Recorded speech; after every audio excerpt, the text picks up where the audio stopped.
but also don't rule out the fact that it might have come from somewhere else, and I'm going to put my tinfoil hat on and put the CIA in the mix.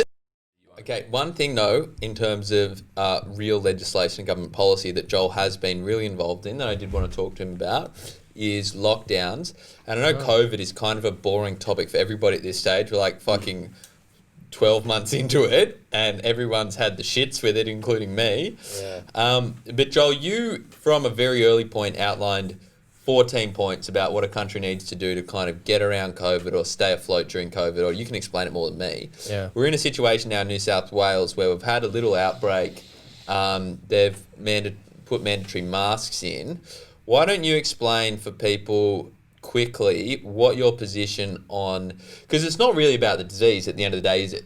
Because the disease has like a less than 1% fatality rate at this point. It's really about the government response to the disease where the debate is happening. And why don't you quickly outline your perspective on that, and kind of 14 points which you proposed, which are relatively unchanged, is my understanding, since when you posted them. Relatively. Now my 14 points have more been replaced with F you, give me my guns back.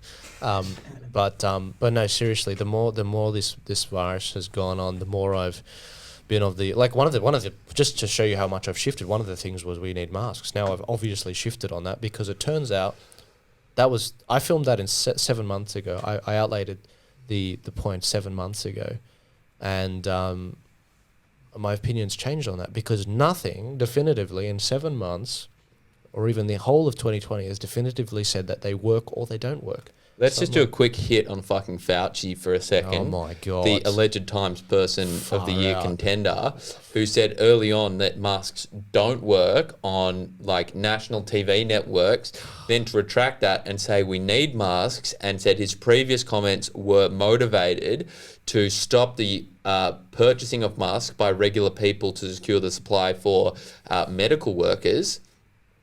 What type of bullshit is that? Don't even get me started. Oh my God. Fauci, you're nominated for Beta Male of the Week. We might bring that segment back. Beta Male of the Year. We should do those segments again on this show. Beta Male of the Week, Fauci's #1 nomination. Yeah, first tip for starting a YouTube channel: if you want views, bag Fauci. No one likes him. This is a good litmus test. You know, you guys ask me, often people ask me, how do you know which YouTube channels to follow, which ones are trustworthy? Well, a good litmus test for this, there's very few litmus tests, very rare that it comes across it. But what you should do, and what's worth your time, is going and looking at how people are reporting on Fauci. If you get a guy like the Dougal, chief medical officer or something for the United States. For the United States. So you got Dougal and I reporting on the same way. Okay, no worries. We're solid. We're intellectually honest. We liked Fauci to start. Then he started screwing up once we worked out he's lying about stuff, admittedly, self-admittedly, as he said. And then we worked out, okay, this guy's a fraud. Who else is reporting this? Jimmy Dore. He gave it to Fauci this week. He said, what the F, Fauci? What are you doing, son? This is absolute crap. This guy's lying through his teeth. He's manipulating people. What did we find out this week? This last week, we found out that he's been slowly shifting up. He's been changing his mind on herd immunity, slowly inching it up. When the pandemic first started, he said we need 60 to 70%. More recently, he said, I think the American people are ready to hear this. We need more like 75% to 85% herd immunity. This mother effer right here has been changing his mind manipulatively.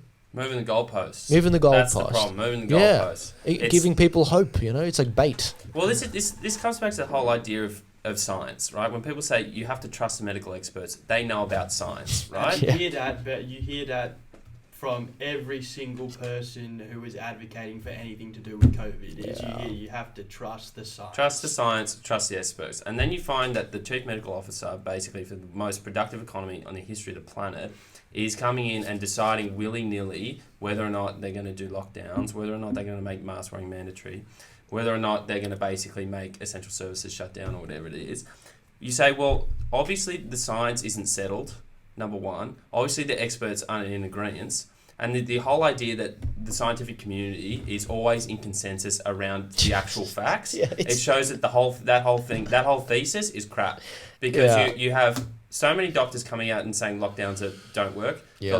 Doctors coming out saying masks don't work. Yeah. You have 50 doctors They all coming get out the other taken way. down from Yeah. YouTube, though. Exactly right. So this is the thing when they say, well, you have to trust the science. I don't believe in, like conspiracy theories. You guys just believe in conspiracy theories. Well, is it a conspiracy theory when there is no consensus? Yeah. I would say probably not. Like, Yeah. for example, here's a good example of that is back in like December, January, people like us and probably people like Joel as well were saying that it looks a lot like that the coronavirus leaked from a Wuhan lab rather than the fucking food markets, which have been operating the same way for like 5,000 years, right? In Wuhan. Yeah. And no, that's a conspiracy. All these right-wing online Get conspiracies. that tinfoil hat off.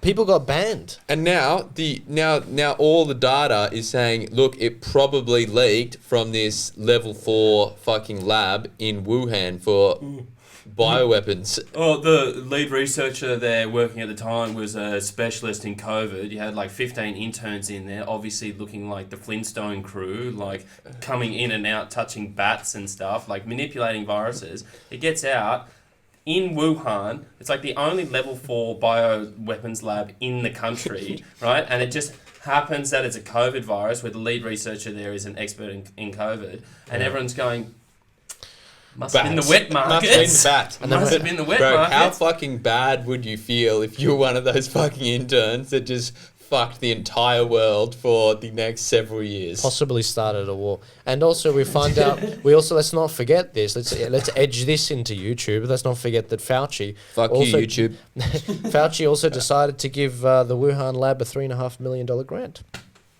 Really? Come on, guys. This When is was that? early. This is like, we found out about this earlier. Oh this yeah, I year. think Obama did that, we were didn't he? under the Obama. It was Fauci's recommendation that led to that. But he did this in Obama's administration. But I heard about this early on in the pandemic, and I was like, "Are you serious? This is insane." Yeah, so it leaked from a fucking lab. They don't have... This is what Grandpa... I was talking to my grandfather today on the couch, and as he does occasionally after his repetitive stories, which I still enjoy sometimes, he occasionally drops pearls of wisdom when explaining things to my grandma, who's become very forgetful. Yeah. He goes... Every time I'm there, he has to re-explain the coronavirus to my grandmother. And he goes, so, Noel... there's this coronavirus. And she goes, oh yeah, I heard about that, which is shutting down the entire world. And he goes, oh really? That's terrible.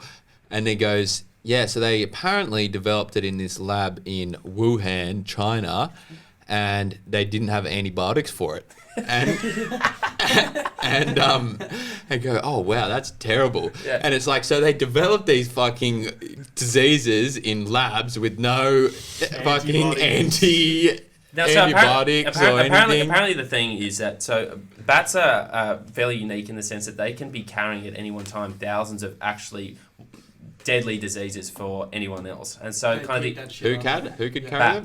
bats. Yeah, so at bats. any one time, they are basically a harbinger of death, and they've got about 1,000 highly infectious and basically diseases that can kill them. But they have a specific way of kind of altering the way that their immune system works so that it's constantly at like a level which is sufficiently low that they don't use up too much energy, but high enough that they're generating enough antibodies to continually kill off these diseases. Yeah. So this is why they studied it in the first place, is because bats are particularly unique in the sense, like, they can carry thousands of diseases that would be like the plague for humans. So you can understand why they would want to be studying it, because if we can transfer that knowledge across, that would be incredibly valuable for humans. Now, at the same time, obviously that carries risks, which is that if you're developing a novel coronavirus and then testing it on these bats, if it does happen to escape, you've got an incredibly dangerous virus that is already too dangerous for bats,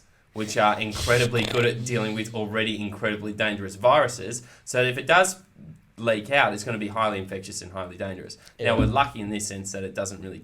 It's got less than a 1% fatality rate, but you can understand why they might be experimenting on it, assuming that there's not a more nefarious purpose behind it. Governments, like, diseases are incredibly good weapons, right? And I'm not suggesting that this is a weapons program, but governments do have weapons programs which are based on diseases. So, like, you can just see with a disease which has, like, early on, I think it was like 2-3% fatality. Now it's about 0.5. in the Soviet Union, they tried to, as Jordan Peterson talks about, they tried to combine the deadliness of Ebola with the contagiousness of smallpox. They tried to combine those two together, right? Ebola's got like I don't know what percentage it is, but it's like fucking 50% or something fatality rate. Like, if you get it, you're fucked.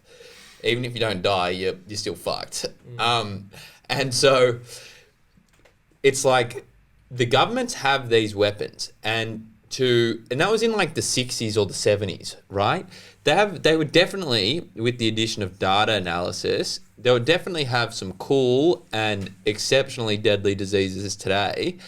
And it's like the idea that you're a conspiracy theorist for thinking that it might have leaked out of a weapons lab is dumb. I was going to use the R word, but I didn't need to get in extra trouble for the line I'm taking. But it's the idea that governments have weapons, disease weapons, that can accidentally leak out, or potentially on purpose, just to test it out, right? So the Chinese government, one of the narratives they run, which has been like disproven or hated by Trump, and I know, Joel, you won't agree with me on this, was that it originally came from a CIA ship, right? Or American ship which was parked in China, or moored if you are a sailing connoisseur. And basically, sometimes Jordan Peterson says you analyze the motivations by the results, right? If you don't have a clear prognosis or diagnostics of the motivation to begin with, what you can do is analyze the results and then backward think towards what the motivation was, right? So what's the outcomes of the coronavirus in China, right? All of our countries got shut down. Everybody hates China. Businesses are moving out of China. You've mentioned before that potentially war with China, right? Yeah. Now, the results of that are exceptionally bad for China. Yeah. Right? Yeah. Exceptionally bad for China. Exactly. Bad for everyone, but especially bad for China, right?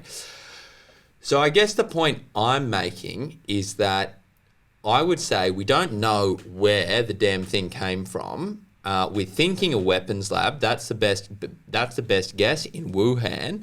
But also don't rule out the fact that it might have come from somewhere else. And I'm going to put my tinfoil hat on and put the CIA in the mix. And I think people will obviously say that's a dumb idea, and I think there's. No, Andy, don't shit on me. That was No, a smart idea. I'm not shitting on you. I'm saying, right.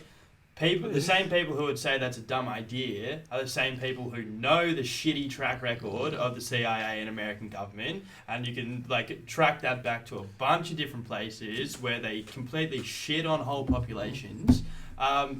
We'll probably find out in about 80 years who did it when those acts get declassified. But the funny thing is you take The Guardian, for example. So The Guardian is hardcore on defending Julian Assange. It's basically the only reason that I read The Guardian, right? So they've got the thing right on Shout Julian out to Assange. my bed, who's not getting extradited. Right? And so they're behind Julian Assange, whose whole point is to uncover government secrets and things that would have otherwise been conspiracy theories had they not have been released. So they're on the one hand doing this. They've got Julian Assange, who's got a book this big of declassified documents where the governments are doing nefarious shit. And then on the other hand, they're saying anyone who believes that any government could be up to any wrongdoing in relation to COVID is a tinfoil hat conspiracy theorist. I'm saying props to The Guardian for getting 1 out of 2 right. That's better than almost everyone else. 1 out of 10,000. 1 out of 2 get 2 out of 2 wrong. But you can't be in both camps. You could just go back to the early 2000s and with the NSA spying scandal, you got basically confirmation that there were no WMDs in Iraq. You keep going back, you go to the Gulf of Tonkin, you can say... And you also know that Powell, I forget his first name, he knew when he gave his speech to the UN that Iraq or whoever, I think it was Iraq or Afghanistan, I think it was Iraq, he gave the speech that they definitely have nuclear weapons. And then 10, 15 years later, after it's discovered they don't, he goes... Yeah, at the time, we weren't actually sure, but, I was just, W wanted me to make that speech, and I just decided I should, and it's my fucking Lord. But it's you go back, Gulf of Tonkin, they totally made that shit up. They just fucking made it up. In World War One, they fucking made it up. Pearl Harbor, I'm not even going to get into that, because that's a whole can of worms. But, the idea that America gets their country into shit for political purposes is a well-proven track record. But it's well proven, but it's also if you can prove, which we can do, that the government has been doing some ridiculous shit for like basically the past at least 70, let's go probably 90, why would they stop now? Okay, here's an insightful thing. Anyone who's there, look up quickly on your computer Abu Ghraib. ABU space GRAIB, I believe. It's basically an American torture camp that they were running in the Middle East during the operation, right?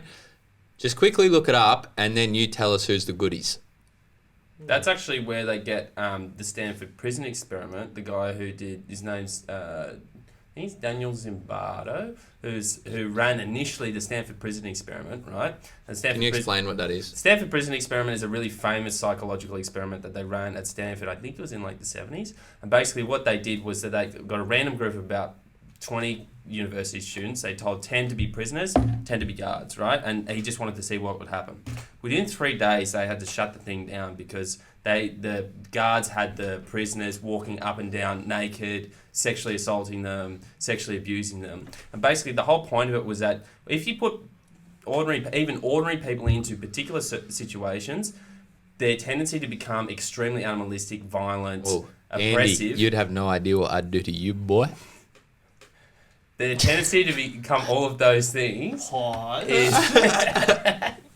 is totally amplified. So in terms of Abu Ghraib, Zimbardo came on and represented those guys and said that yes, they are to blame, but also if you put people in an isolated situation like that where they have total control over prisoners, they will act out, and it's like a psychological principle. It's like a mitigated.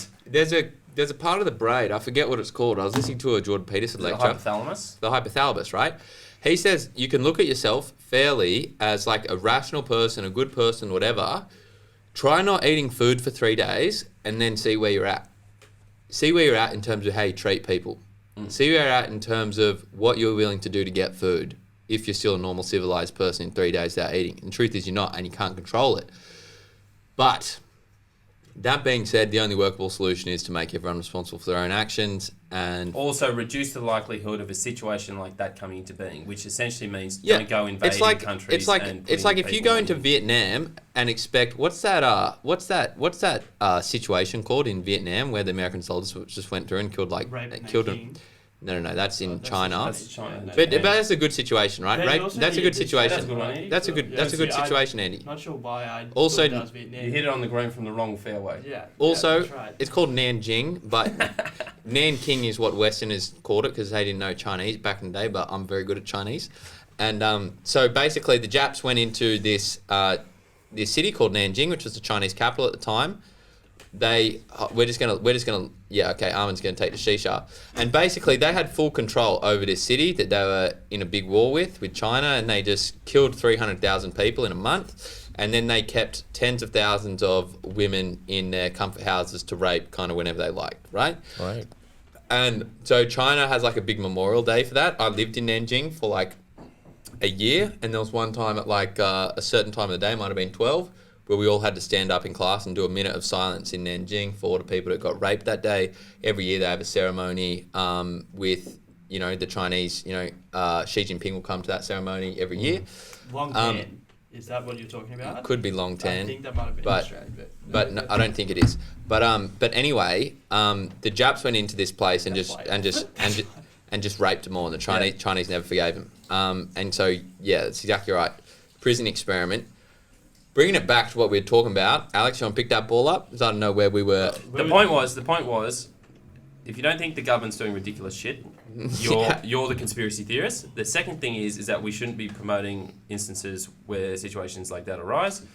And the third thing is... We'll ask Joel.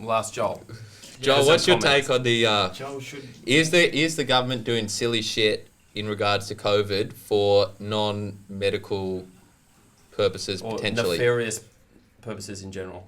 Yeah, especially with lockdowns. I played a video this week with Romeo and Ricardo, Majid Nawaz on LBC, saying that Majid's a legend. He's the last voice I listened to on LBC. He was saying how lockdowns, what's the word? Lockdowns, they emphasize the amount of deaths that you're going to have by 10 times. There was a study that was done, and he references it Are in you this saying video. they multiply it, or they just focus on it? Multiply it. Really? So if you get 50,000 deaths, you'll get 550. How does that work? How does it work? It's very simple. It takes into consider. There was a study that measured pulled out. He said this is the only study that's been published and peer reviewed. He said the government knows how many deaths we're going to have, but they haven't published that, so I have to rely on this other study we've got. This study, according to this study, the amount of people that will die due to the lockdowns that we've had so far is 550,000. Die due to the lockdowns. The amount of people that will die due to the lockdowns will be 550,000. The amount of people that will die due to COVID will be 50,000 or something like that. And so when you say die due to lockdowns, what are the types of things that people... Not getting diagnosed for cancer, for example. I mean, the UK had like not getting regular treatments, getting regular checkups. When you don't catch cancer early, the chances of you catching it when it's in stage 1 versus stage 4 there's a massive difference. Massive difference. Months are very invaluable in terms of years of life. Also, it turns out people need vitamin D. It's one of the best things to help fight this virus. It turns out people need to get out and be active and to live there. When you mess up people's schedules as well, and Jordan Peterson talks about this, they're going crazy.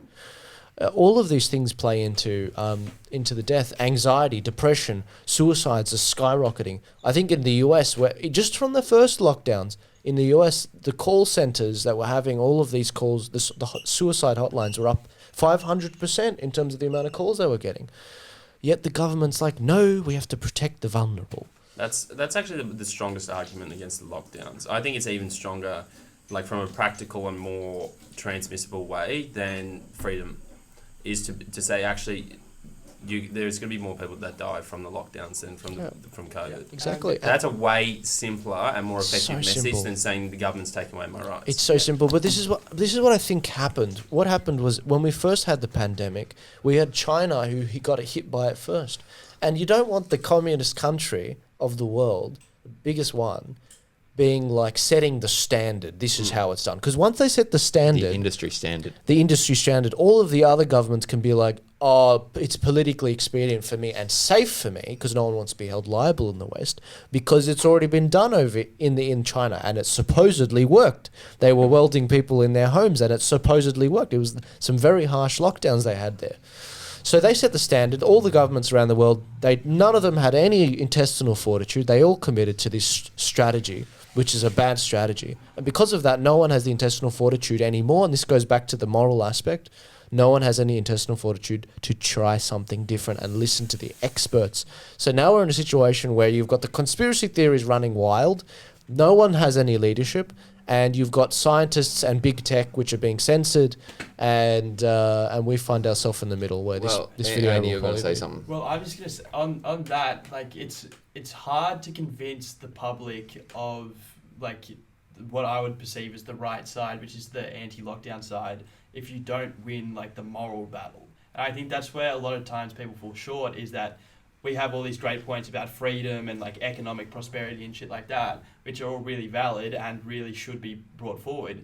But if people, like, you need to win the moral battle, which is that lockdowns themselves are actually a lot worse for people on a moral and like spiritual level, which is that you have a lot more people dying from suicide, and as Joel just pointed out, what Majid said, which is like 500% more people died because of the lockdown. 10 times. 10 times more, yeah. Yeah, 10 times. It's actually 1,000% more. A lot of the times, I think the right, or like the conservative side of politics, doesn't do enough to win the moral side. No, you're right. They just leave it. They argue on the facts, which is right to do, but they don't argue with the, what do you call it?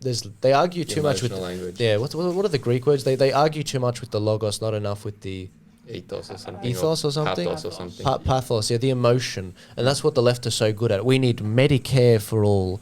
We need a livable wage. It all sounds great, but it's stupid. All of it's stupid, and it won't work because we've seen it won't work. That actually is what Andy picked up. What I was going to finish with was, Joel, you have, Alex has talked about how you need to win the lockdown battle based on practical arguments. I do see a lot of libertarians who I sympathise with who talk about civil liberties will be like their key word, but nobody identifies with that. nobody knows what civil liberties means. Yeah, what does that mean? Um, I know what it means, but yeah. What is your kind of key point for people who want to fight the good fight on the lockdowns? What should they be talking about to win the hearts and minds? What should they be talking about specifically? I mean, I won't tell them what to talk about. What they can do probably is to actually spread the word, to have the conversations. If you're a business owner like the one I was talking to today, you should be defying these lockdowns. I'm not even kidding. If you can, I get it. You've got mortgages to pay and whatever to pay. But honestly, the longer this goes on, and the longer people don't stand up for this stuff, we're going to continue to have our rights diminished. That's just a reality. We're on a bad trajectory. We're going to fail the way things are going right now. And this isn't the Scotch talking. I don't have a lot of Scotch. Factually speaking, we are on the decline right now. We're going to lose this fight if people don't put their hand in and put their hand up and get angry at their representatives. That's just the reality. You know, where this is one of the rules I think Jordan Peterson introduced in his new book, where responsibility has been abdicated, opportunity lurks. If you're not seizing this opportunity to hold your politicians accountable and say, no, this is what I want, then the wrong sorts of people will be seizing the opportunity, and it'll be bad for the country. Well, we have mentioned a couple of times, but make sure you go check out Joel Jammal's YouTube channel. It's just Joel Jammal. You can check out his ARC series and Thin Ice series. Links will be in the description. Joel Jammal's Facebook is also a great place to keep up to date with the news and Joel's perspective. That's just Joel Jammal, is that correct? Yeah, that's it. Links in the description. Nice and easy, yeah. Also, since Joel has made a career out of this business, you can go through and support him financially if that's something you'd like to do. We'd provide the links for that in the description. Anything else you want to plug, Joel? Look, that'd be awesome. What are the things that are happening now? Watch the next 48 hours. It's going to be very interesting. I'll be doing an update with Ricardo. I purposely delayed this week's show on the ARC with Ricardo because it's such a big week, but I'll be releasing that on Saturday, and we'll be going through everything US related, and it's going to be very interesting. We could see a civil war. I'm not ruling anything out. This is crazy. Honestly, this is going to be insane. In Civil War, Captain America, of course. They got the guns, baby. Boys got the guns. Well, if Civil War breaks out, you'll be the first to hear about it here. Make sure to subscribe if you like this content. Comment your thoughts. I think we are confirming Fauci as the beta male of the week. Check us out on social media, Facebook, Instagram. I've got bum burps from my beers. Carnage House Productions. And we will be with you again shortly. This is the revamped Cameron Experience Episode 1 featuring regular and exceptional, spectacular Joel Jammal. Legendary. Thanks very much. Powerful and fantastic. Powerful and fantastic tremendous. Andy, handsome Alex and Andy. And we'll see you on the flip side. Awesome. Thanks, guys. Cheers.